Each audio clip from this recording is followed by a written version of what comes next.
Yo, what's going on, y'all? It's Cone back here again today with another video, and today we've got to talk for a bit about the Oklahoma City Thunder as well as the Dallas Mavericks. I'm recording this right after Game 6 of Thunder Dallas wrapped up, and congratulations to the Mavericks. They went ahead and won the series 4-2, winning Game 6 by 1 point in what was a ridiculous game. If I was a neutral fan, might have enjoyed it more. Instead, I was sitting here trying not to go into cardiac arrest as a Thunder fan. It was ridiculous. Thunder came out hot, shooting, actually knocking down their threes like they did all regular season. Haven't done much at all this series though, and took a 16-point lead into halftime. I believe that's what it was. They were looking great, but the Mavericks stormed back. The Thunder's three-point shooting dried up a little bit. Luka and Kyrie started to get going.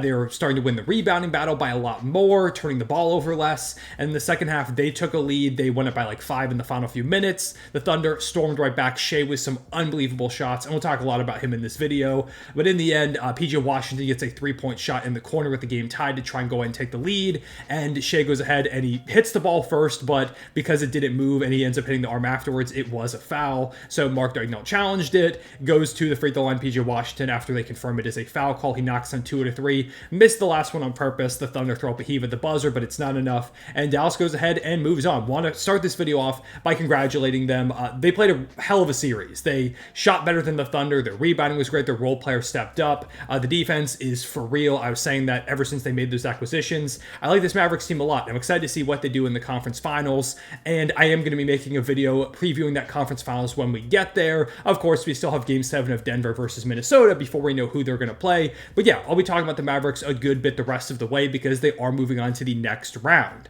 For tonight, though, I just want to kind of go ahead and give my thoughts as a whole on this Thunder season. Of course, diehard Thunder fan here. I'm really proud of how this team competed the entire season. They weren't supposed to be here at this point. I remember coming into the year, there were a lot of people who were unhappy with me when I predicted the Thunder were going to be a 6 seed coming to the season, saying that I was biased, that I was too high on them. Turns out I was too low on them because they went out there and grabbed the 1 seed, the youngest team to ever do so. They also became the youngest team to ever win a playoff series, youngest team to ever win a game in the second round. Nearly became the youngest team to make a conference finals, but Dallas did prove too much to overcome, and there are a lot of massive positives to take away from this season. Mainly, Shai Gilgeous-Alexander continues to rise as a superstar in this league. I believe he's a top 5 player in the sport. I don't want to get into that too heavily because I'm not big into player rankings. That's just how I feel at the moment. But he went out here and had another amazing game, one of the best playoff performances I've ever seen from somebody on the Thunder. 36 points, 3 rebounds, 8 assists, 2 blocks. He shot 14 of 25 from the floor. That's 56%, 4-5 from 3, and that's the big thing. Shai has never been a great three-point shooter. He did have one season where he shot really well, but he's never been a great shooter on volume, and in this game they needed him to knock down threes. Had that huge one against PJ Washington, the step back late.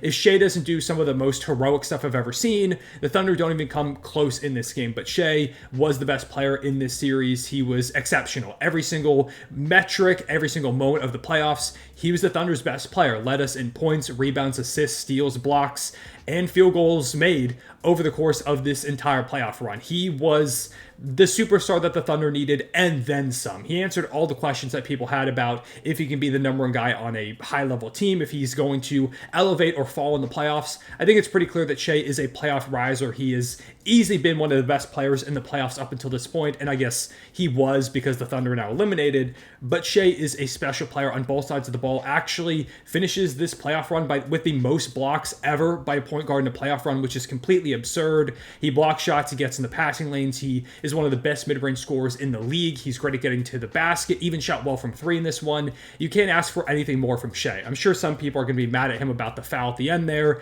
but he did hit the ball first. It's just unfortunate his arm ended up swiping down and there was that incidental contact afterwards. The way that the ruling works is if the ball had moved in PJ's hands, that actually would have been a perfectly clean block, but it didn't, and ultimately that is why he got the foul. After the game, he was asked about it and said basically, I shouldn't have fouled him, taking accountability, saying that that was my mistake. He's a great leader. He's one of the best players in the world, top 5 already, great on both sides of the ball, and I think he proved a lot of people wrong. Anybody who thought that Shai couldn't survive in the playoffs because, it's going to be a tougher whistle, it's going to be more physical. He only had 4 free throws and ends up putting up 36 points on hyper efficient play. He did that this entire playoff run. Just incredible stuff. He has shown why the doubters are wrong. Also, of course, finished second in MVP voting. I don't know how I overlook that. He's going to get All-NBA first team for the second year in a row. Shai's going to continuously be an MVP candidate, and I'm extremely happy that he is the franchise player for my favorite team going forward. Beyond him, the rise of Chet Holmgren and Jalen Williams as other two members of the Big Three. Both had their ups and downs throughout the series. J-Dub in particular was not the greatest series in the world for him, but it's the first one that he's had as a second option. He's only a sophomore player at that, but here in Game 6, he did a lot. 22 points, 9 rebounds, 8 assists, 2 steals, and a block. Not a single turnover, 50% shooting, 3 of 5 from deep.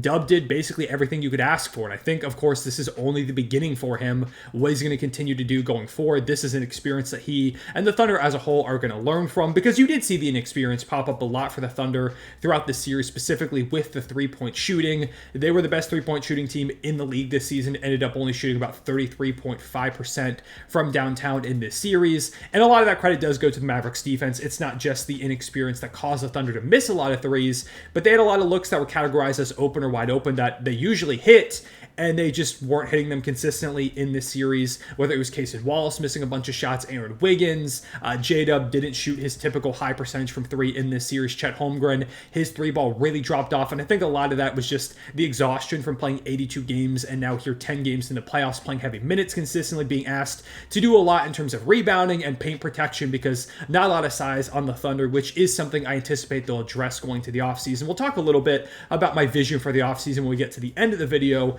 but all around, Chet and J-Dub really stepped up over the course of this season. Chet, of course, had one of the best rookie seasons I've ever seen from a player. It's just unfortunate that Victor Wembanyama had maybe the best rookie season that anybody has ever had, at least one of them in terms of the statistical output.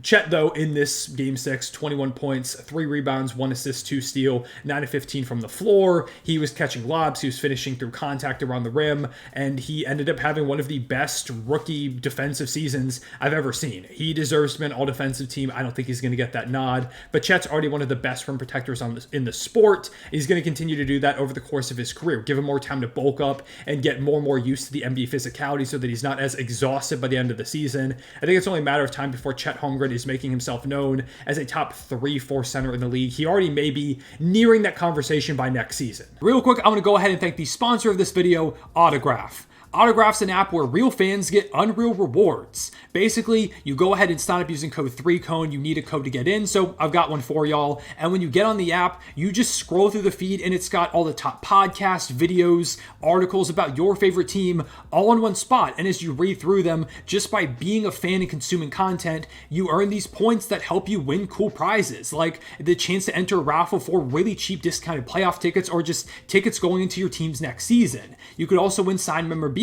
jerseys, things like that. And again, it's just all by being a fan, which is a super cool concept in my opinion. Not to mention, you can refer friends, see where you stack up against them and other people in your fandom on a leaderboard. You can level up, earn specific rewards for you as you get higher in rank, and claim achievement trophies too. There is a lot to do. And again, this is just all by scrolling through the feed and doing stuff you already do as a fan. It's a really cool concept. I really like it. Go ahead and download Autograph. Shout out to them for sponsoring this video. And when you sign up, use code 3CONE, and you'll see some of my videos on there too to help you earn some of these points towards rewards. Now let's go ahead and get back to the video. I also want to give a shout out to the role players. Of course, wasn't the best series for a lot of guys in this one, but everybody contributed in some way to get the Thunder to this point. Lu Dort, fantastic defense all season. Didn't shoot great at all really in the playoffs, but the defense is there. And on the season as a whole, 40% from three. He was exceptional. I'm really excited about Lu going forward and that continued offensive growth. You saw Isaiah Joe step into the starting lineup tonight, knock down 3 of 4 threes, 11 points. He was great. The Thunder are going to have to pay him this offseason, which I anticipate they'll do because he is a really high-level shooter and role player for this team. Jay Will did some really good stuff this season as a backup big. Aaron Wiggins was phenomenal all season. Not his best series, but he's a guy that's also going to get a good bit of money from the Thunder this offseason, I would imagine. Cameron Williams did a lot. Shout out to him. Cason Wallace, ridiculous stuff as a rookie. Incredible defensively. You know, he got that huge stop against CJ McCollum at the end of the first game in the Pelican series. He had some crazy plays on Kyrie Irving Irving and a number of other guys in this series as well. I think over the course of the playoffs, at least coming into tonight, of course, the number is going to have shifted. He was holding opposing players to 29% from the floor. He's a future all-defensive player. He was knocked down from 3 for all season. Not great in this game, 1 of 6, but as a whole, couldn't ask for more from Cason Wallace as a rookie. Then there's Josh Giddey, who I had high hopes for coming into the season, and it was a roller coaster year for him. He was really rough to begin the year. By the end of the season, kind of found his groove, was pretty solid in the Pelican series, and then against the Mavericks was just unplayable. Got moved out of the starting lineup just 10 minutes in this game. He did grab some offensive rebounds, had 3 offensive boards, but not great defensively whatsoever, and just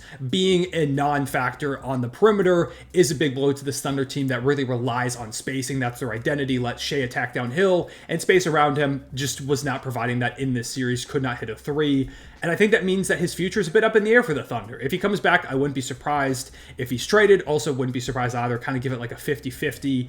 It'll just come down to whether or not the Thunder want to pay him because he is extension eligible going to this offseason. I would imagine even if the Thunder do keep him, they just hold out for the moment and see how he looks this upcoming year going into restricted free agency. But I do think eventually Giddey will be off this team just because I'm not sure if the fit really works there. He's got to become a better shooter and a better defender. If he does, then he can still be a pretty good fit for this Thunder roster. I'm just not quite sure if that's the player he's going to become quickly enough while the Thunder are already on the cusp of championship contention. But we'll see. I do want to give him credit for the moments he had throughout the season because in the second half of the year he was great, but here in the playoffs, specifically against the Mavericks, was just not his series. Then there's Mark Daigneault, who of course won Coach of the Year. I thought he was fantastic all season. There are some things that people are going to be unhappy with him, whether it was the experimentation throughout the regular season at times, here in the playoffs keeping a bit of a longer rotation, taking a little bit of time to move Giddey out of the starting lineup, which a lot of people didn't like.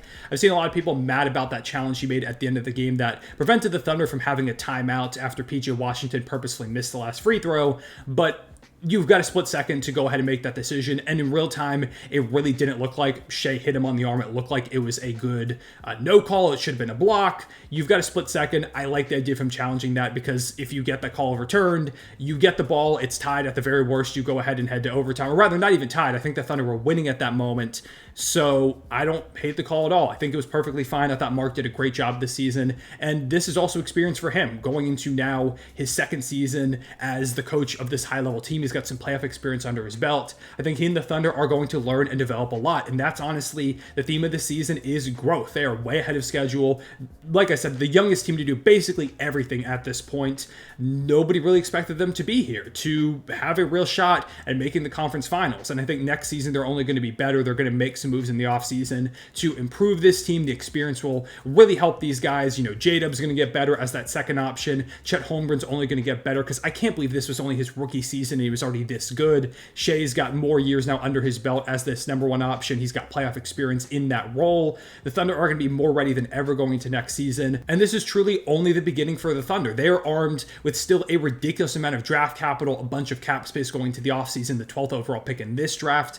They can make some moves, which brings the question, what are they going to do? I would not be surprised if they added more in terms of size on this squad. Obviously, that was the big issue that affected the Thunder a lot of the season. They got out-rebounded in this game against the Mavericks, although I don't think that was the main reason why the Thunder lost. I think the disappointing three-point shooting was the big factor that caused the Thunder to fall short, but the rebounding is something you do want to fix. There's a lot of size in the Western Conference, so I imagine they'll try and find somebody to help out with the boards, whether that's through trade, it's through the draft, it's through free agency. There are a lot of options. I don't think the Thunder make this massive swing for a superstar or star-level player. Maybe they do, and I'm wrong, but I imagine the Thunder still try to take this a little bit slow. You've got your big three in Shai, Dub, and Chet going forward. Just find the right complementary pieces around them, and I think next season, there's a real shot the Thunder go out there and win the Western Conference. The last thing I want to touch on is I know there are a lot of people who are mad the Thunder didn't go more all-in, I guess, at the trade deadline to make a big splash. To be honest, I just don't think there were that many guys available. I mean, we saw it was a pretty weak deadline overall. Maybe they could have went for like a backup big, but there was nobody out there that really fit